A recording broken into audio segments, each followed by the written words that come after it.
these unincorporated areas, 89 zip codes, available over the counter, newsstands, through our app in terms of being online in churches, libraries, senior centers, and just about any place you can turn because our motto is a people without a voice cannot be heard. And so we are proud to be a voice. And not only are we a voice, but we say we are particularly a voice for San Diego's African and African American communities. And so with that, I'm happy to be in studio this evening with our managing editor, Ms. Latanya West, whose fingerprint and hand is on everything that you read because she's doing such an outstanding job. And Dr. Leonard Thompson, our partner in this, because we are light years ahead of a number of our publications, Dr. Thompson, as I'm in touch with them around the country. And I like to say that the Voice and Viewpoint, in terms of our editorial content, like this week we have an editorial, we're running the one on the president is the symptom and not the disease. And there are over 300 black media outlets that run our editorials in various papers across the country.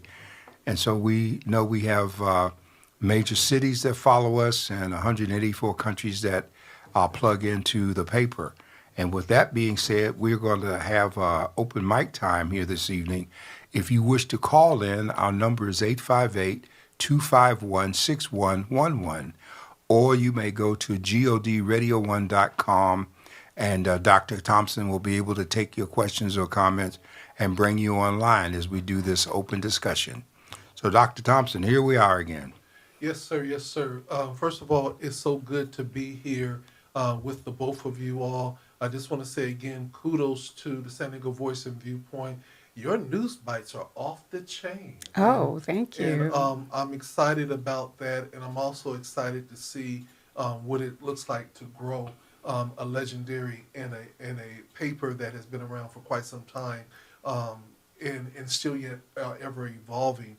So I'm very excited about that, and also very excited about the multiplicity of events that we're going to start seeing in the opportunity of the calendar, and being able to share more and more about not just what's happening in our city, but what is around and affecting our city. So I'm excited to partner with you all.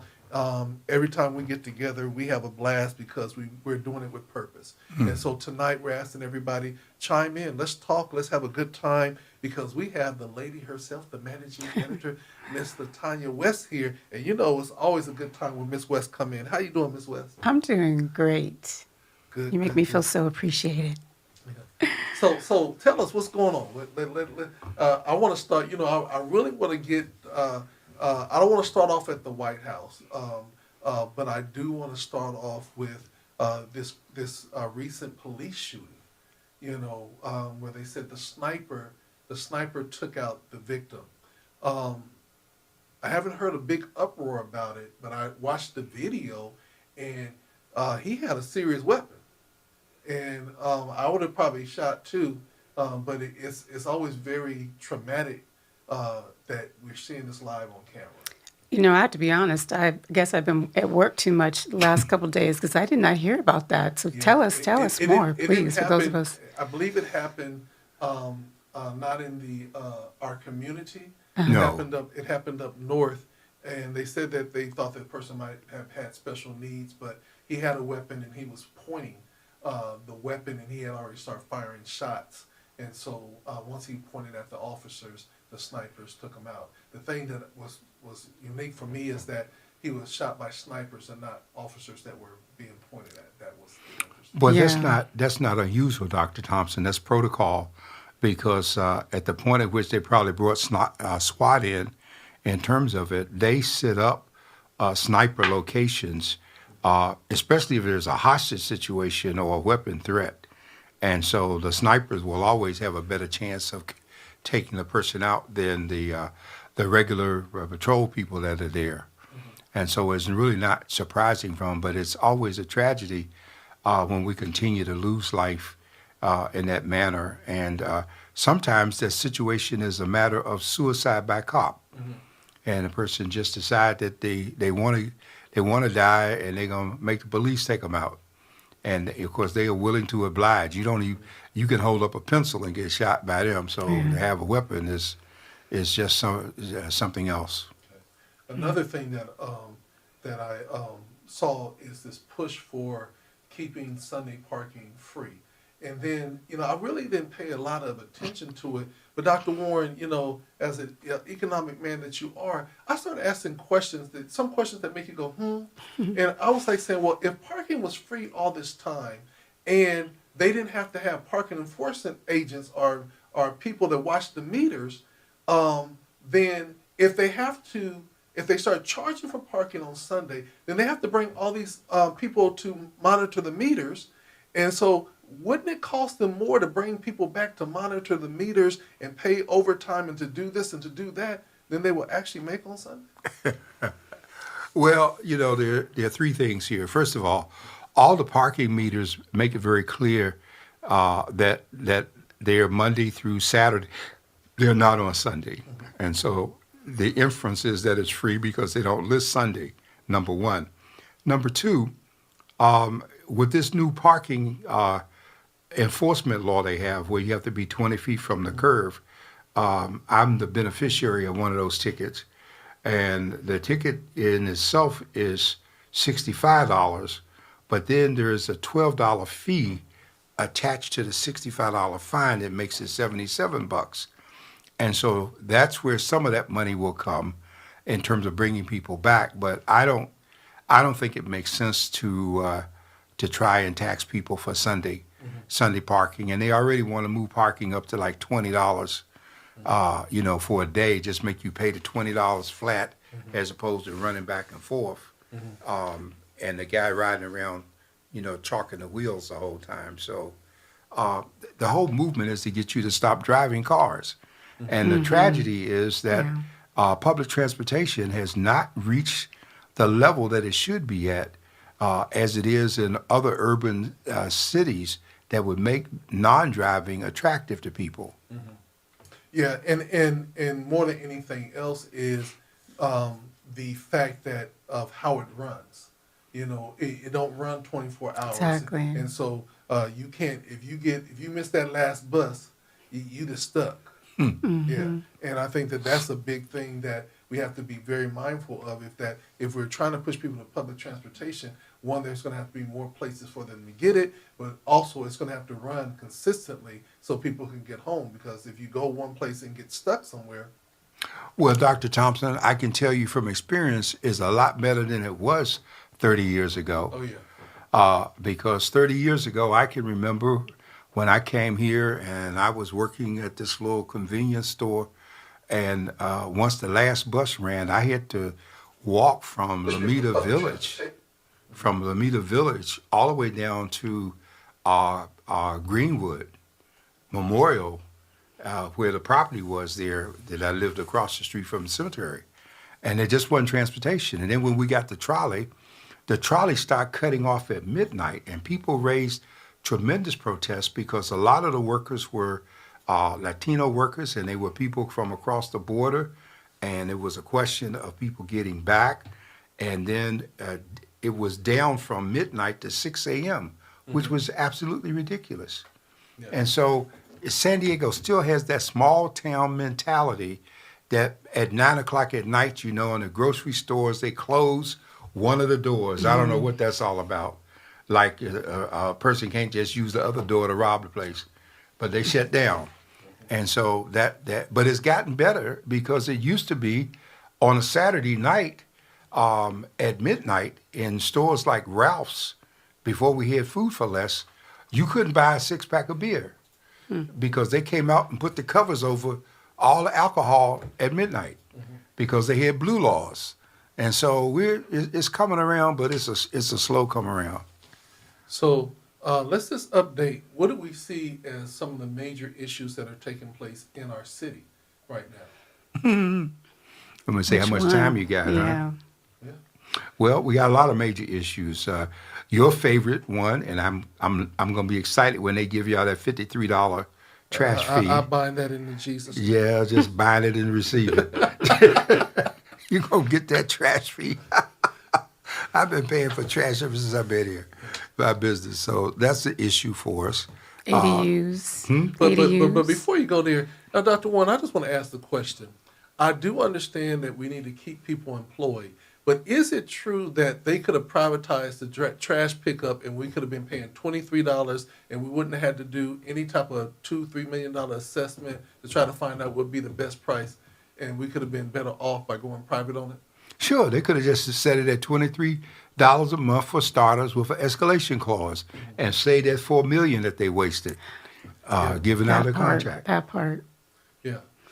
You know, I'm trying to be a part of the windfall, you know, that all these people are getting to do these assessments to give us the same response that we know we're going to already have. Yeah. Yeah. I don't know, Miss West, you got a comment on all this? I'm just listening. I'm agreeing silently.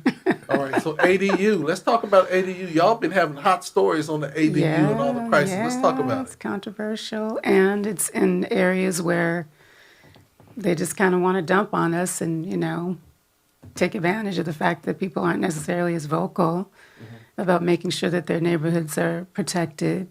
So it's kind of like the age-old story. Yeah, and the funny thing is the compacting of communities. Yeah. I literally paid homage to footnote 7 by taking a drive up to the radio towers, and I wanted us to see the view and to see history, because the radio towers always spooked me out because, you know, I saw those movies, you know, with the Science alien- fiction. Yeah. So when I was younger, I would see them. I'm like, okay, yeah, that's nice. Let's go. But I went up there and I realized that is going to be an outstanding view, and it's going to pack in so many people that the road structure cannot handle it. Well, not only the road can't handle it, but by the time they finish doing the sardine thing, the people living there won't be able to enjoy the view. That's the It's part, like making yeah. Rosecrans out there, the cemetery at Rosecrans, as if the people underground enjoying the view of the ocean. Yeah. You know, it's ridiculous. Yeah. And that street is a bad street. Yeah. That street with the dip and the come up and the whole bit. And if there's an emergency, I mean, my goodness. And then I'm thinking about even the infrastructure, the sewer system, the water system, and everything else. How is that really going to tax, and are they going to really put the infrastructure to support that many households successfully? Well, but this issue is a continuation of racism in housing that has always been with us. And the very fact that you would take this community and reduce that space to 5,000 square feet when it's 20,000 every place else, or if you just go down Euclid, right across from Food for Less, from Market Creek, you go down that street where you would go to get to Pollo Loco, and they have stuck all kinds of apartments back there, condos, and stacked the stuff up all over the place. Yeah. And so it's done. It's done down Euclid. I remember we were trying to get environmental impact statements, and now where you see Felix Barbecue in those apartments, if it was just those, that would be one thing. But behind that, they didn't put that whole density scenario. And so this is the same thing that happened in Chicago, happened in New Orleans, happened in New York, happened in New Jersey. These tall high rises, and we're stacking poor people in. The halls are dark and dingy, and the elevators don't work half the time. The Hilltop Terrace right there, we got cases right now with people complaining about homeless people in the hallways, drugs on the property, needles in the hall, lack of security, and the way they've written a lease, the lease leaves property management exonerated on anything and everything. And so that's why they got people in there by waiving security deposits. And by the time they sign that agreement, you got more than a waiver, because now you're stuck with all the rest of that. And I gotta blame the people some, Dr. Thompson and Latanya, because those who have studied people realize that the poor or the marginal income people, in the most part, do not pay attention to print and laws and notices. And the system relies upon that. so that when something goes down, their reaction will be to scream. And I always call it the fizzle. Like you take a Pepsi or 7 Up, put your finger in the bottle and shake it, and it fizzles until you remove your thumb. And the people who are complaining have no staying power. It's predictable how long they will stay on course. And it's not just San Diego. I saw this when I held office back east. We could have these explosive nights where people would come out, and they'd be raising hell, and I could sit right there on the podium, and I could almost make a wager on who was going to leave first. That one's going to scream and leave, and that one's going to scream and leave. That one, by the time we get through our, it ain't going to be with 3 or 4 people here. Then we can go on with what we're going to do. And so that's the Trump people understand that. That's a part of what's happening. And the only thing that makes a difference now is you look at these town hall meetings you see all over the country. The people in those meetings don't look like us. Okay? Yeah. And that's what's waking them up, because now they are the ones that are being impacted by what they thought was going to remove us and save them. But, I think that's where local media comes into play, because we keep the issues alive. Mm-hmm. And then there's the advocates, the advocacy organizations that help to represent those people. So it's really important. We have a role to play, just to make sure that people stay aware. And hopefully with one, article or what have you, they are reminded or they get exposure to these issues, because it definitely does impact them, So we got to press the issues always. And that's why it's so important to subscribe to the Voice and Viewpoint as well as to GOD Radio, so that you can stay aware and have another news bite and another news source. Anytime when things happen, we look and we go straight to CNN or we go to Fox News and we hear their story. I enjoy being able to pull up people like Roland Martin and other people, the San Diego Voice and Viewpoint, and us to have real dialogue outside of what I call the propaganda of what people want to see. I said this recently that I never understood, or I never thought I would see a day that they would have a fashion model beauty queen do a commercial and say, we want to thank Donald Trump for his position on immigration. Now, for those of you guys that are here illegally, we want you to voluntarily leave. But if you're not, we're going to arrest you and everything like that. And they have this person looking like a fashion model and everything else, but she's basically saying either get out or get kicked out. Well, that's the former governor. Yeah. Yeah. Yeah. I just call her the fashion queen because, Oh, you're talking about Nome? Yeah. And the sad thing about it is that there are Haitians in our very community that said, we will commit suicide versus being sent back to that travesty of the place that we're from. So there's a lot of things that are outcomes, and having little cute commercials and everything else of that nature without any type of plan other than just get out. You know what I'm saying? I'm going to be consistently saying that, where's the humanity that we have to show as being in leadership? And I say that to the religious right. Where's the humanity? And the Christianity. Yes. Is that Jesus-like? I don't know, Yeah. But I think you nailed it with calling it propaganda, calling it what it is, and I think it's something that people don't necessarily realize because it's so subtle and we're so used to it.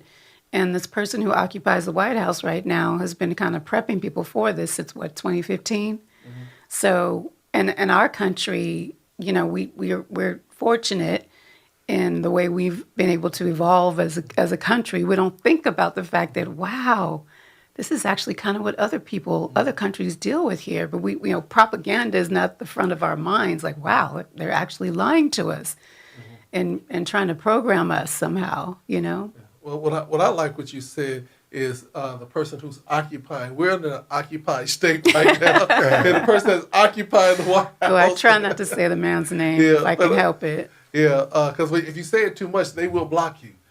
Trust me, I know. Really? Oh, yeah. You say it more than 4 times on this radio station, you'll start seeing the numbers go down because they have an algorithm. What happened to freedom of speech? Well, they went to the White House and all met and basically set the agreements in place. The FTC and all that, right? Oh no, The Mark license? Zuckerberg and Elon Musk Oh, and all them yes. that controls, Instagram, The internet, Facebook, yeah.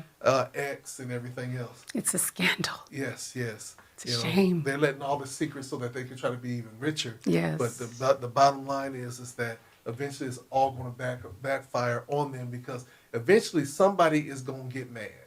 And once they We're mad. We're already. No, I'm not talking about us. I'm talking about in that inner circle. Oh. And once they get mad, they're going to take their toys and go home and tell everything. Yeah, I hope you're right about that. Yeah. Dr. Thompson, I hope you're right. And I asked a question the other day. Where is the vice president? Or do we still have a vice president, or do we have? He's a on his way to Greenland. Oh, you're talking about Doge? No. I'm like saying, is it the president and Doge now? Because the vice president, I ain't heard nothing from him. Well, except for the controversy over the what's it called, the Signal app, that security leak. No, they didn't have a security leak. They really meant to give that to the reporter. It was all a part of the plan. Yeah, we have the strongest security ever. It's all a part of the plan, and everything, and nothing got lost, nothing got leaked. Nothing was classified. Yes, nothing at all. Because that's It's what all we're the told. press's fault. He's just a crazy person. Yes, and he really didn't really get anything. All he got was them saying bye to each other.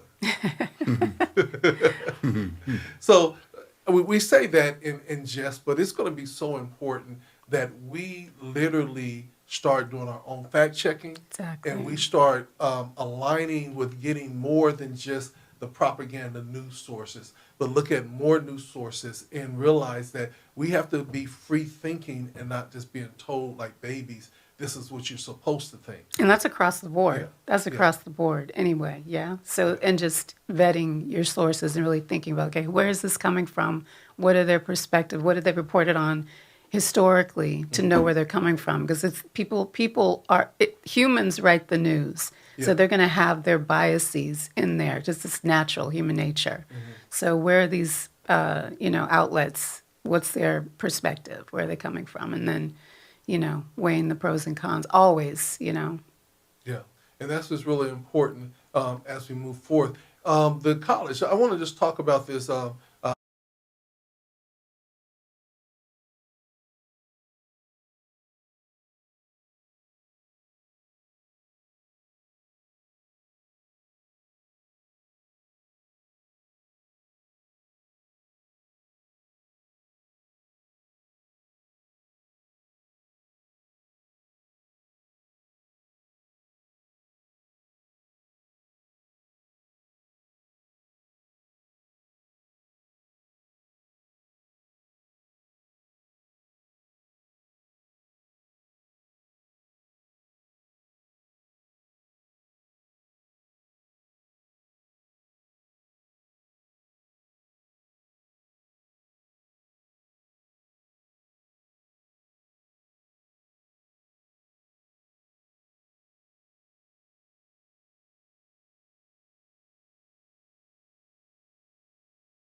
But Hamas is in control because remember, part of the problem we had was that Hamas, going back to their predecessor, and I can't think of PLO, the yeah, PLO. the PLO, that they got to be the official entity for the Palestinians. And of course, we have had a policy that we did not want to deal with terrorists because they were identified as a terrorist group. And so the Supreme Court is what we want, they want to see happen in terms of the issue. But this is what I want people to understand.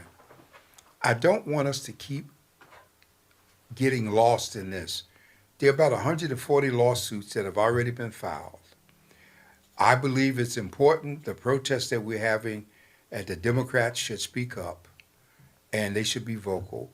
I think they ought to start with this guy who's trying to become the commissioner for Social Security. After his responses, there's no way they should let him get that job. And they should keep the pressure up to get that Hatchliff recalled or fired. And the people should look at each Republican congressional district, and they should organize opposition candidates now to replace those people, and in some cases even institute recalls that take them out of office.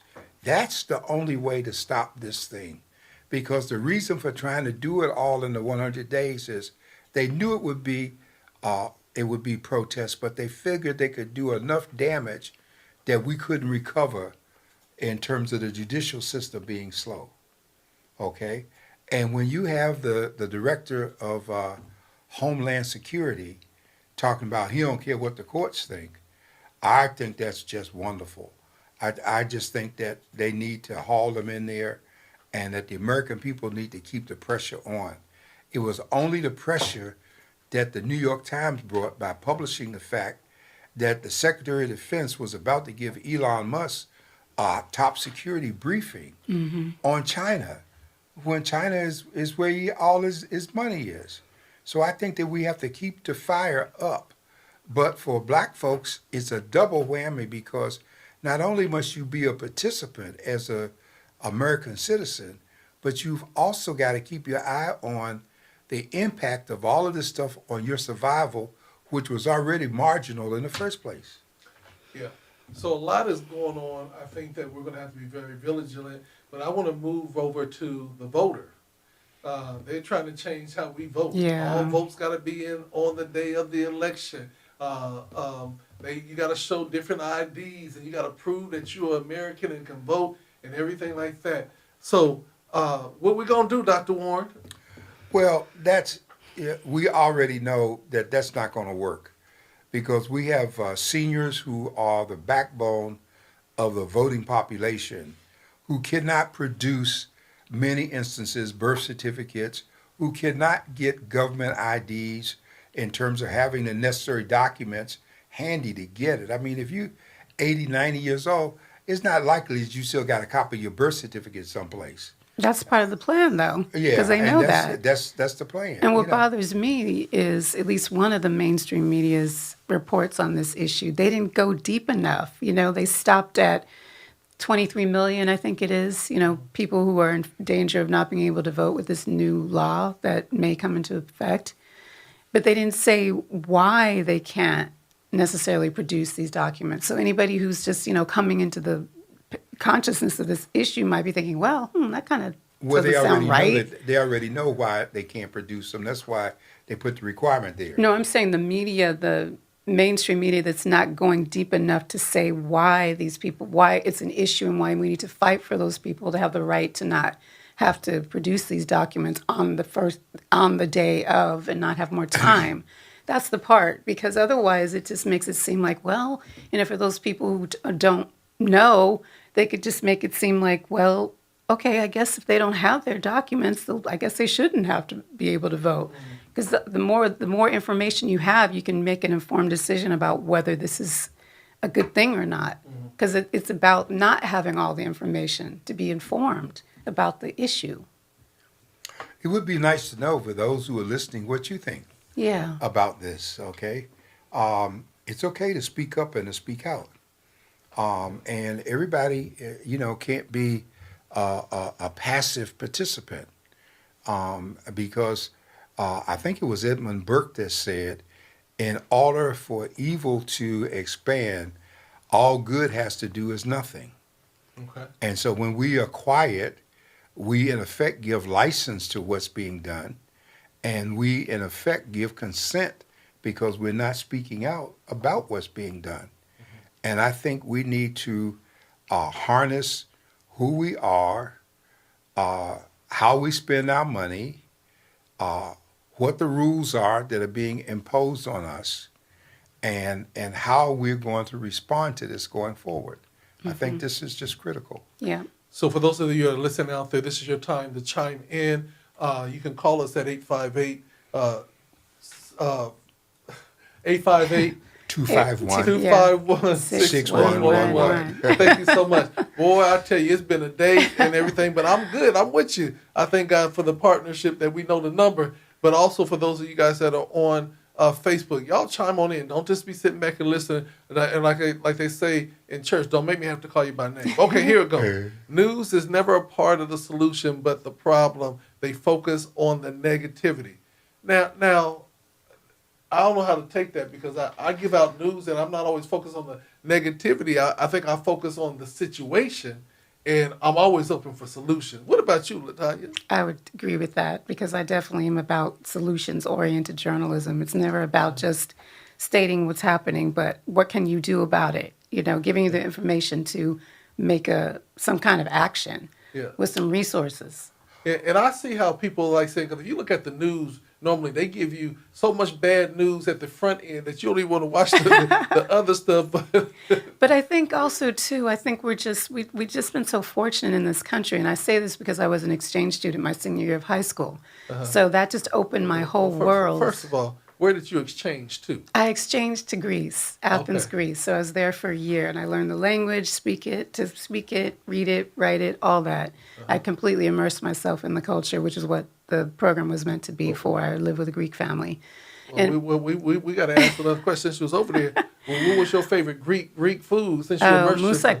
Moussaka. Okay. Yeah, they say moussaka here, but it's moussaka. Okay. It's like a pie with lamb and cheese and. You killed the lamb? No. Okay, go ahead. Okay. I'm sorry. You know, I'm just interested when anybody say they're exchange student and they learn the language and you live with people and everything like that, and you eat lamb. I'm like, poor little lamb.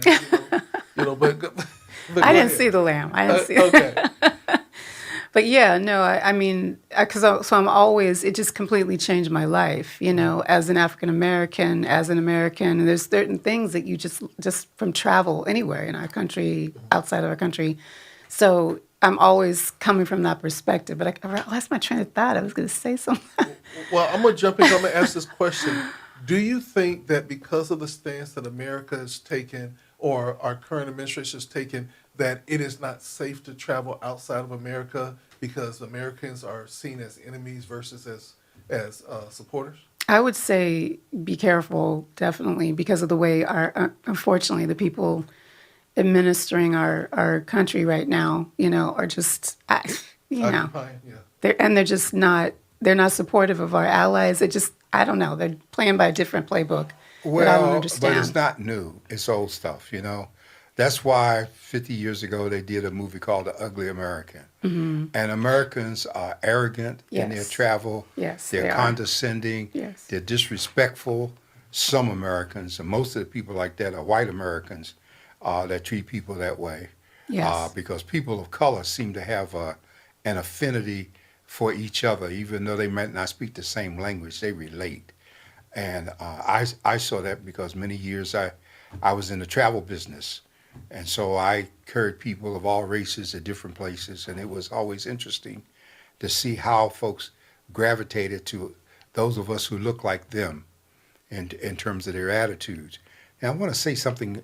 Earlier you were talking about bad news, and the caller raised the question. You know, when I first bought the Voice and Viewpoint, we decided that we weren't going to do nothing but good news. And so the paper was for sale, 25 cents a copy.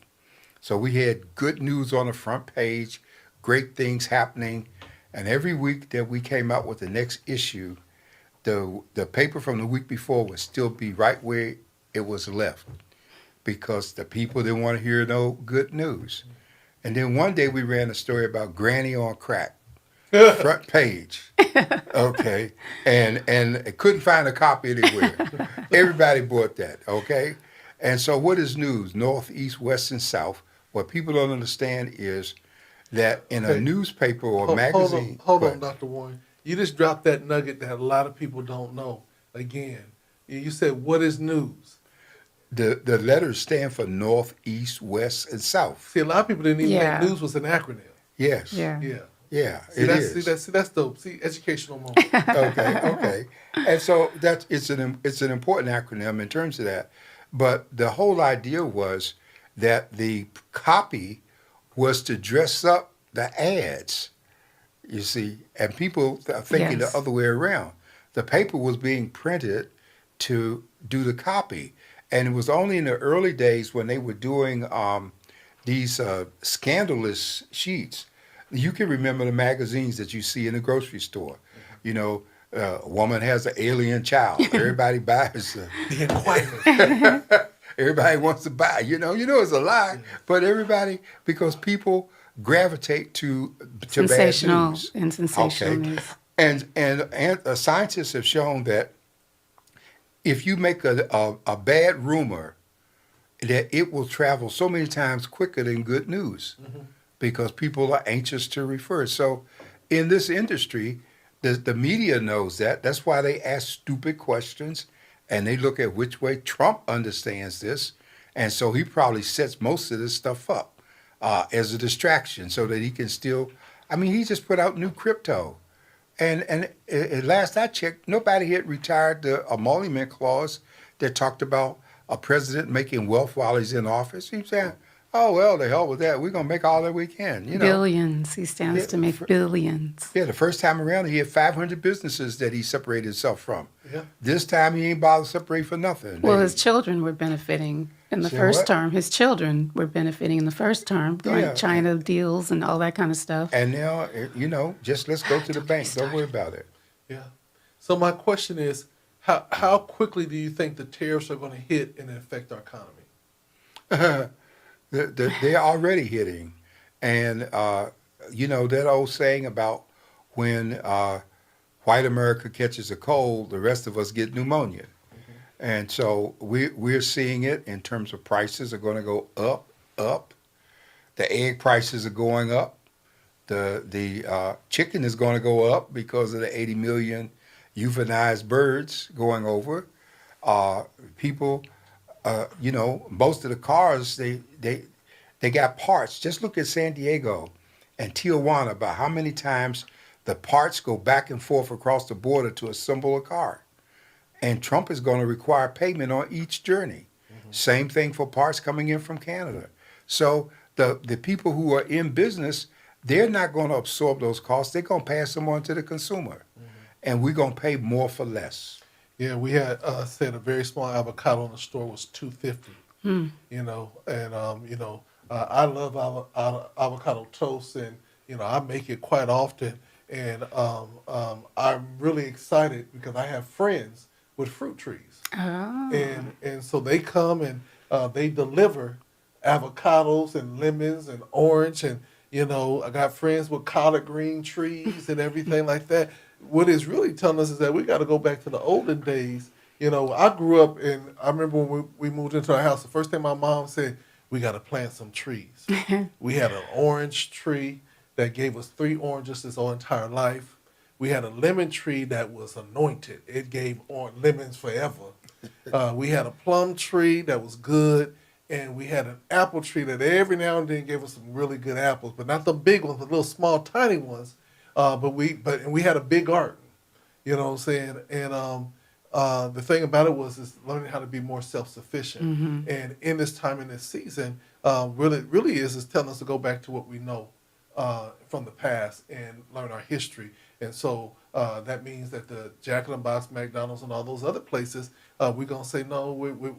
We'll bring our food with us. That's why I do like my Latino brothers and sisters, because they'll get a tortilla, throw some beans in it, some chorizos Make and it everything work. else, and they'll eat all day long. They'll be sitting up there hungry, and they'll pull out a piece of foil, and they got it. But back in the day, that's how we used to do. Yeah, that's You know? right. Especially when we couldn't stop. Yeah, we didn't have foil. We just had the brown paper bag, the greasy bag. Exactly. Yeah. Well, I was high sedity. I had foil, Reynolds wrap. Oh, okay. But also, too, for those who aren't fortunate enough to have houses with gardens in the backyards, there are the community gardens as well. Yes. Like Project New Village has has a community garden, so there's that resource too. Well, and the canning scenario is still there. I've seen in Vaughn's the bell jars and the tops, and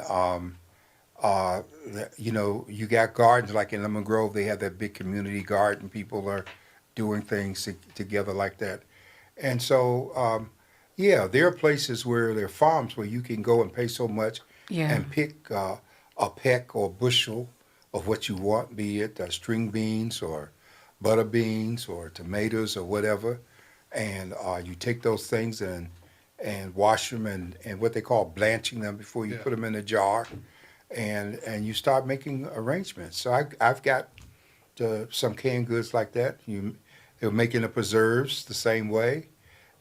We made blackberry wine. We picked a ton of Blackberry blackberries. wine. Yep, we picked all the berries we could Don't in the that sound like summer. a song? Blackberry wine. Yeah. Now, was it strong or was it just subtle? Oh no, the berry. I'm telling you, what you do is you got a big vase, and you drop the cheesecloth down in it so that it would be deep, and then you pour the berries in. Okay, and you could pour sugar in on it, and just put the top on it, let it ferment. Okay, and then you You have to put no water or anything? no, you don't have to put it. You don't have to put any water in it. You just let it ferment. How Put long? enough berry until it's all when it's all just about gone. Then you take the cloth out and you squeeze it, and then you got the wine and you put it in a jar and seal it and put it under the bed. Okay. So and if you got thirsty at night, you didn't reset. No, you didn't do it that way. You kept it for Thanksgiving and special Oh, okay, occasions. okay. You Well, weren't it didn't sound like that. under the when you bed was the cool place. That's why people Okay. put things under the Okay, bed. okay. Because you had to have a Okay. cool place to store these things. Okay. And every house didn't have a pantry. You know, if you think 100 years ago, houses didn't have closets. Yeah. Because people, they didn't have a whole bunch of clothes. They had 2 outfits, maybe. Yeah. And now everybody needs a closet. You get a house, you ain't got no closet, you got to build one. Yeah. If you want one in it, you know. Blackberry wine. Yeah. Y'all might want to try that one day. Go and get some blackberries. He done gave you a thing. Get some blackberries. Get some cheesecloth. Put it down in a vase, not a vase, but a vase. And then you pour some sugar in it. There you depending go. on how much sweetness you want it, and then you let it until it ferment. Now, does the vase got a You got a top on the Okay. on the vase. Yeah. Okay. Right. You get a top to it and you just let it ferment. And Okay. you know, of course we made homemade ice cream too. So we didn't worry about the wine. Oh, that sounds I good. still got the ice cream thing where you put the ice in. I know I got the recipe for how you fix the ice cream and pour it in a container and put the rock salt and the ice and have the electric turners down. We used to have to turn it by hand Yep. till it got hard. Now you got the electrical thing that turns it and it's better than Thrifty's. I'm telling you. Well, let me ask you this question because you're going to take us all the way back. And since we're going to basically be self-sufficient, and, you know, we do like our butter and bread. Now, my father had a bread maker. And what was dope about the bread maker, you just dump the package in of the ingredients and press a button. And you come back 2 hours later, it done stirred everything up, kneaded the kneaded dough, it, yeah. and let it rise, and then it would cook itself, and you just pop it out. What? Yeah, they got Wow. bread. Pop it And out. you know what? My children gave me 20 years ago. They gave me one of those. Uh-huh. I never opened a box. Okay, I never got into it. I love making homemade biscuits from scratch, and I love making cornbread from scratch, Dr. and Warren. pies and cakes from scratch. I Dr. love to Warren. cook, so Dr. yeah, Warren. yeah. I know that you can make greens. Yeah. You know what I'm saying? But have you ever had his biscuits? Have I? No, I haven't cooked Yeah. any See, biscuits. I for you. think that we should challenge him on that biscuit thing because you know we could use a good biscuit, but then my question would be, you know, just going back to the old time about butter. Now, how do you make butter? And because they say you turn it, but what you know? They say you Explain that. churn it. Churn it. you churn it. Okay. But see, I never got into making butter, just like I never cared for buttermilk.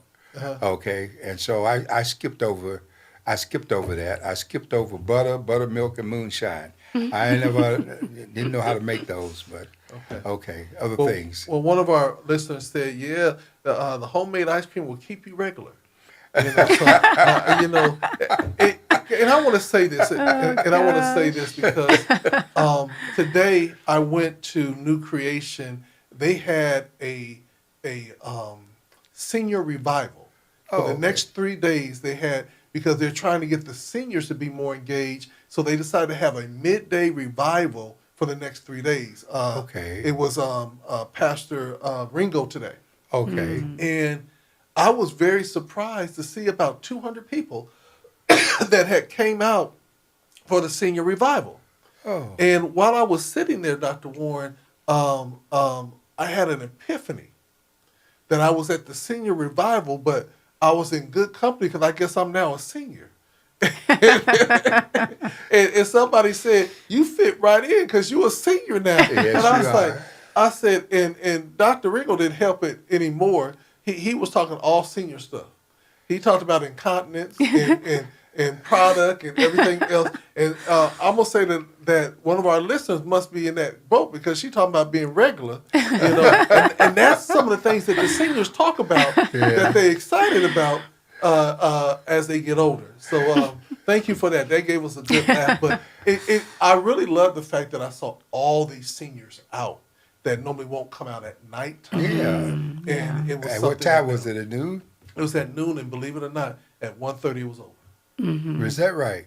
They well, had they had to. testimony You service know, and everything. they didn't want them to fall off to sleep in there. Yeah, Right? yeah. And but it was good. And tomorrow's Troy Owens, and then on Friday it's going to be Pastor Gary. Okay. And so Nice. a lot of good things are happening in the midst of the storm. And this is the thing Right. about it from a spiritual and a Christian perspective is that even though we're in the storm, we know that we can come out of the storm. As an African American, we've been in a ton of storms. You know what I'm saying? As publishers of newspapers, y'all been in a ton of storms, but we have weathered the storm through all the different administrations, through all the discriminations, through floods, fires, thievery and everything else. We yet still stand, and I think that's the encouraging word, and that is the positive. That is the positive message that media has to say is that we yet will survive. But this is a wake up call for people to get engaged. And support. Yeah. And to support Black businesses and Black press, Really. No, and so, but you see, the system has been designed to keep us so busy and working so many jobs that when we get a chance to rest, all we want to do is rest and get ready for the next round. Yeah. And it's that's so by true. design, as opposed to others who have more time. Yeah. But I think we can rearrange our time and our commitment in this age. Yeah. I think we have to do that. So let's go. We got a few more minutes left. Let's talk about this editorial this week because you've been having some provocative titles in your editorial realm. So let's talk about this editorial this week. Well, this week's editorial says, and like you said, we got to be careful about names and how they'll shut us off. And so the title of it is "The President is a Symptom and Not the Disease." And I like to use the example of a person having a toothache. When it aches, until you can get to the dentist, you'll put Oragel on it, but you will be conscious of it. But it's not going to go away until you take action to remove the tooth. And the same thing with diseases that we have; they have to be treated. And I identify, I believe, fear and racism are the two diseases that are responsible for the symptoms that we are having in terms of the manifestation of opposition to groups of people, and the whole idea that America is supposed to be lily white, and there's too many people coming here, and there's a history of blocking folks from coming into the country, that because they only wanted more white people to be here. And now we've reached a point where that old guard element would rather lose democracy to racism than to have democracy and turn against racism. And so the president's actions support what people really want. They want to see them plane loads of folks going to the prison. They want to see cuts to all these programs. They don't want prophylactics going to the people in Africa and treatment for AIDS over there. Let them die. We don't care about them. We can save the money, okay? And so all of these mentalities are a reversal of what we had in the 60s when the civil rights movement was born out of humanity and compassion and a moral sense of righteousness. Today, our moral compass is corrupt and gone. It's all about me, myself, and I don't want you to have, and I'm going to take what you got if I can get it. And God is out of the picture.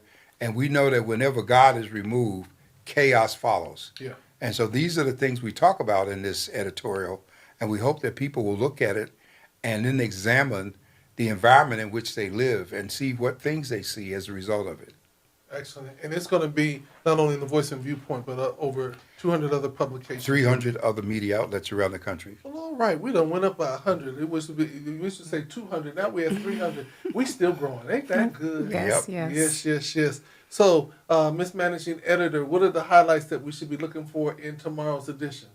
Well, you'll be learning about the nationwide protest that's going to be happening April 5th, an article about that. And also, speaking of footnote 7, you mentioned that earlier this hour, we have a profile of one of the community advocates who spearheaded that movement here in Southeastern. So, yeah, that's going to be a really great read. And she was actually a guest Yeah. on the show. So that's going to be, Yes. and we also, and it's also Women's History Month, our Women's History Month issue. So lots of great information about these wonderful, beautiful, powerful Black females who've contributed nationally, internationally, locally, and statewide. And this is the issue that we're doing, acknowledging women. Yeah, that's what I was saying. Okay. Women's History Month. The Yeah. Women's History Month, and there are a lot of beautiful sisters in there that have done and are doing great things. Yeah. Well, with that being said, I'm very excited about what's coming up next for both the publication. I know that when is the launch of the website? Crossing our fingers, it'll be April 10th. Okay. Yeah, April 10th. So we'll be getting some So information it's out there about that It's too. not going to be on April 3rd. You know, that's a national holiday. You know, No. good things were birthed on April 3rd. But good things happen in April. Yeah, there's a lot of good things happen in April. But I do want to say that very, very excited, and kudos to the newspaper for always staying on the cutting edge of what is happening. Shout out to your team. I have to talk to more people now. Dr. One, I was like, I enjoy calling the two of y'all, but now I got to talk to more people because there's more people in the office that are bossing. Giving direction now. So kudos to the team. You can't just get to Latanya and Dr. Warren anymore. They got folks doing assistant work and code this and code that. I have to look at it because anytime you see the voice and Viewpoint signature logo, you be like, okay, well, oh yeah, okay, I remember her because I'm bad with names, but I'm great with faces. But I'm excited about the growth and Yes. the consistently of the ability to partner. And lastly, kudos to the Voice and Viewpoint for being the platform on your YouTube channel for our homegoing service on this Friday of the Honorable Leon Williams. That is going to be the viewing at 9 o'clock, and the homegoing service will start promptly at 10 o'clock. Kudos to you all for making that available to the world. He was a man that impacted not only just San Diego, but the world. And as we lay him to rest at 102, it's very nice to know that we as a community are coming together to celebrate one of our icons. And that there will be no commercial interruption. No commercial interruptions. And the producer, and you'll be producing that. Yes. Yes, I Mandate Records. try to produce all of Voice and Viewpoint stuff. I just kind of like working with them people over there. They some good folks. And so I definitely like to. We couldn't do it without you, Dr. Thompson. So we have a very, very good time together. And it is, I believe that we're a model of how organizations have to work together and how we lift each other up and we celebrate one another. And the beautiful thing about it, I always like to tell people, don't think that we don't fight. We have some really, really good fights in here, but at the end of the day, we would say, so what we gonna do? and I think that that's what, when you work with people, when it's based in love and it's based in purpose, no matter if you disagree or agree, ultimately you're going to always do what's best for your community and the people that you serve. And so we are here for you. We're going to ask that you will continue to tap in, download your apps, Voice and Viewpoint, GOD Radio, pick up a paper, go online, read, find out more, and then engage yourself. If you got something to say, don't just talk about it and fuss about it. Write a letter to the editor. And let it be read and let it be posted. And you can say, look, I was published. My voice has been heard in all these different platforms and all these different areas. We're here to help not only give you information, but to engage you in the conversation. So until next week, from the desk of the editor, we got Dr. John Warren, the managing editor herself, Miss Latanya West. Any final words? People without a voice cannot be heard. There you go. There you go. With that being said, y'all have a blessed evening, and we'll see you next week.